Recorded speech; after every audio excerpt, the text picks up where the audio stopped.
আচ্ছা, তো তুমি কি উপলক্ষে সাজবে? উপলক্ষ আজকে আমার দেওরের বিয়ে, তো সেই উপলক্ষে আমি বড় বৌদি হই, তো সেই রকম সাজটা আজকে তো কিরকম চাও সাজতে? সাজতে একটু ট্র্যাডিশনাল লুকে সাজতে চাই। আচ্ছা, পারপাসটা তো তোমরা শুনে নিলে। তো আমি আগে থেকে স্কিনটাকে ভালোভাবে ময়েশ্চারাইজিং স্ট্রোব ক্রিম এবং প্রাইমিং অয়েল দিয়ে প্রেপ করে নিয়েছিলাম। অ্যান্ড একটা medium to high coverage foundation use করেছি, এখানে কনসিলারও তাই ইউজ করেছি।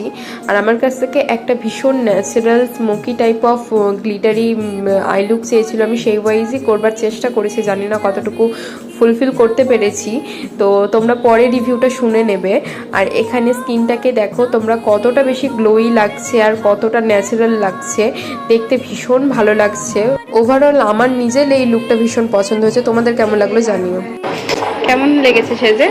দারুণ সাজিয়েছিস, মানে আনএক্সপেক্টেড এত ভালো সাজবো ভাবতে পারিনি।